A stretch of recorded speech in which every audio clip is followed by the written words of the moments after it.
Thomas Jefferson once said, "Peace, commerce, and honest friendship with all nations, entangling alliances with none."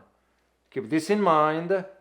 As we discussed today, ASEAN countries' position on the recent Australia, UK, US deal, and what does it mean, the future geopolitical landscape in the Indo-Pacific region. My name is Dr. David Oualaalou. And my name is Dr. Ross Stewart. And you are watching Geopolitics in Conflict.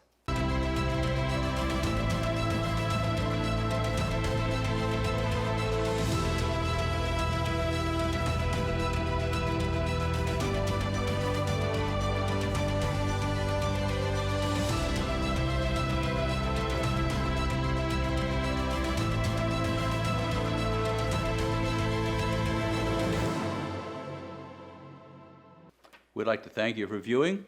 We'd like to thank you for subscribing and help us get closer and closer to the 70 million subscriber goal that we've got. Yeah, we will, Ross, we will. As we always say, we started it as a joke, not anymore. It's the reason being, on a serious note, is because we want the message to reach people all over the world. Exactly right. That's the whole important, that's the reason why we started with it as a joke, not anymore. We are hoping for your support. And for our Patreon members, we want to thank you for your continued support. And to all of you, we say thank you.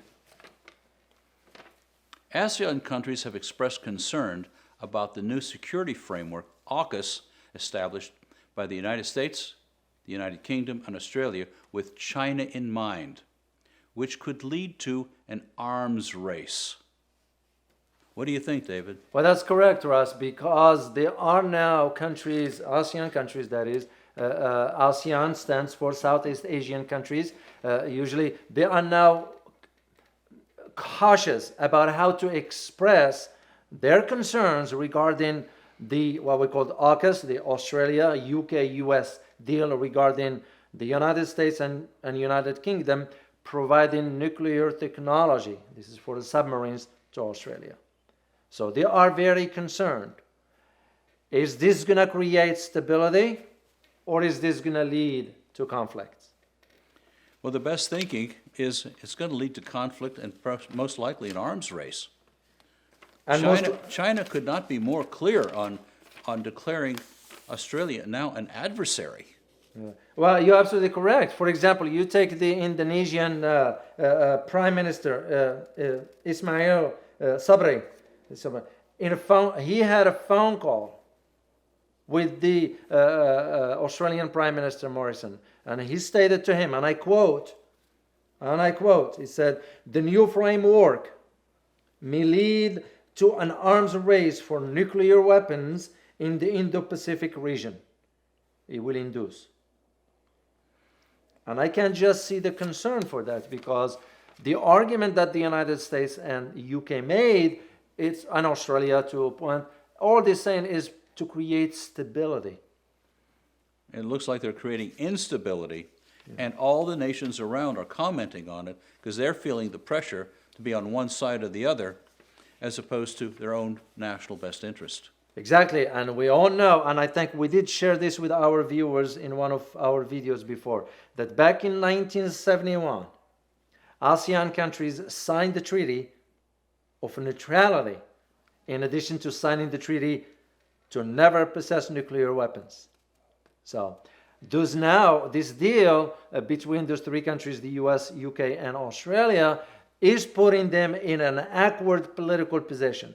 That's why they are sort of cautious about how far they're going to word the stuff. So, like what we said, Malaysia said, then you got Indonesian Foreign Ministry. And I'm going to quote one thing that they stated in their recent statement regarding this. And it says, and I quote, "I am very concerned that the arms race and the display of military power will continue in the region." And what do you notice in these statements, all of them? They have one common theme. Right. Which is arms race. And that is where the concern of the ASEAN countries moving forward. Now, here is what's interesting about all this stuff, Ross. Not all ASEAN countries are concerned. You got Singapore. Oh, Singapore demonstrated that they might be okay with this deal, shall we say. You know, and some arguments, and I'm not saying this is just from Singapore, but some arguments, there are those who argued that this could create some sort of a balance, rather than having only one country in the region dominating the military aspects, which will create a gap in military strength. what's your view on that? It has two sides to it. It has two sides to the argument. Yes, of course, you want to have them sort of a balance, because as I remember, one of our viewers had one question, and it was a very, very logical question. He or she stated that, what guarantees do we have that China, 25 years from today, will not exert authority or powers on other countries? I personally, this is my personal opinion, I don't see that happening. They're certainly not the underpinnings of it. And historically, they have said, let's just go explore and trade. Exactly. And that's for hundreds of years. Exactly. That's why I don't see that outcome happening, even though it was a logical question. You know, ASEAN countries on one hand saying, no. If you are to pave the way for this balancing of military strength, what does it mean? It means arms race. Oh, does This it is exactly why we had with the Soviet Union back then. And this is what you see now between Pakistan and India. Could we be seeing it now with China and this AUKUS? Possibly, possibly not. Now, as I said earlier, before I forget, there is one very particular point we need to mention here, Ross, for our viewers to know. Like we mentioned, most countries in ASEAN are staying quiet about it. Singapore expressed some interest. But there is a country outside the ASEAN is really, really, I'm going to use the term happy about this, is none other than Japan. Oh, But we all know the history of Japan when it comes down to China and when it comes down to those countries. As a matter of fact, Japan till today has not apologized for what the crime it committed when it invaded China back then. Still today. So you can just see why Japan will be sort of pushing the US and others into these alliances. So this is where I see the challenge coming moving forward, and how ASEAN is going to do that. this looks like, honestly, this looks like a disaster in the making. Escalating this to more wasted money, attention, focus on arms than doing good business together. That's correct. And once again, ASEAN countries, because what is the key thing about ASEAN is their economics. Right. You know, it's an economy that is worth about $2.3 trillion combined. You can just see why the last thing they want is any interruption to this. You know, you got countries like, still, you didn't hear yet from Thailand, you didn't hear from Vietnam, I believe, and there is a third country that I came across that we have not heard back from, and that one has to do with, you got Vietnam, Thailand, and... Was it Indonesia? No, we already got Indonesia. Yeah.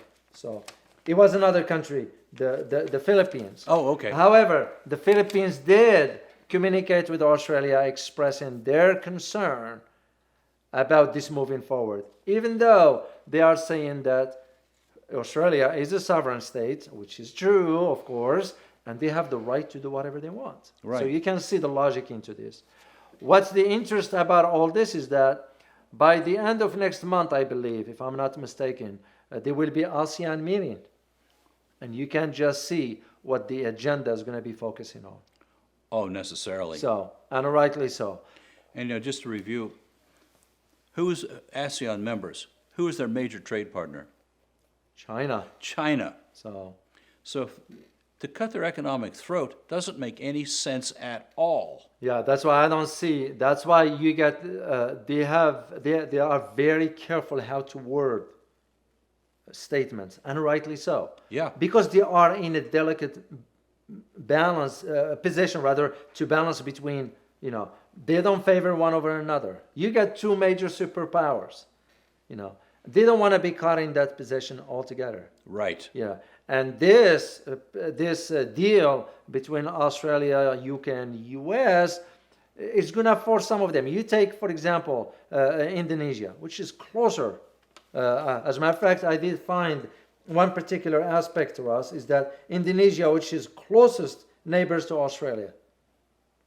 Okay, and even with that, with no territorial claim in the South China Sea, and yet its exclusive economic zone overlaps China's claim. So you can just see they're going to be very, very cautious moving forward, because we don't know, as of today, we do not know how this thing is going to develop or what it's going to develop into. And that is where that big concern is. And that's why we wanted to highlight in this show specifically about where ASEAN stands regarding this issue. So, would you say that's the takeaway? well, that is one of the keys, yes, because the key for that is, first of all, ASEAN weren't consulted about this one. That's one. So it's like Australian people. Did you know that? I don't know if you know or not, that the deal that Australia reached with UK and US, Australians weren't consulted on it. Then there is one other factor that is very crucial for our viewers to know, Ross. And this one has to do with Boris Johnson's statement. Oh. And one of his statements was, and I quote, he said, "The three English-speaking countries getting together." I was like, oh my God. Whoever was advising the Prime Minister didn't bother to tell him, hey, Mr. Prime Minister, do you hear the sound of colonialism in your tone? Do you hear the sound of even maybe racism in your tone? And given the history of UK and colonialism in that part of the world, and absolutely humiliating Southeast Asia, with China being its number one target. Yeah, it's remarkably insensitive. Yeah, I was floored, Ross, when I read the statement in its entirety, because to me it was right there. Where was the advisor or advisors? Right. This is the role of an advisor. He or she needs to point out things to that it might go over your head, or you didn't think about, or you didn't consider. Did you, the Prime Minister of England, did you forget what England did in that part of the world? Did the West forget how much they contribute to Japan doing what it did to China? It was the West involvements in it.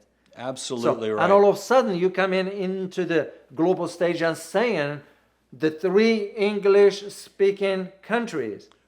I mean, come on. We're going to do it to you again. Yeah, because how do they think? I don't know, once again, who was advising the Prime Minister, but how do they think that ASEAN country is going to take this statement? How do they think that China is going to take that statement? Or the whole region, for that matter. Or the whole world. Or the whole world, anyone for that who's matter. listening. Yeah. Yeah. Because we didn't, I'm sure the history speaks for itself in that part of the world. So the takeaway for all this, Russ, is going to be the issue of the arms race. Yes. And my fear, personally, I hope it will not escalate to a nuclear level, which will become very, very destabilizing to the entire region. So that's the bottom line. That's the takeaway. We'd like to thank you for watching. Please subscribe, inspire others to subscribe. We've got a big goal out there. Indeed, and we hope to reach that one with the support of our viewers. And as always, stay informed. Till next time. Bye-bye.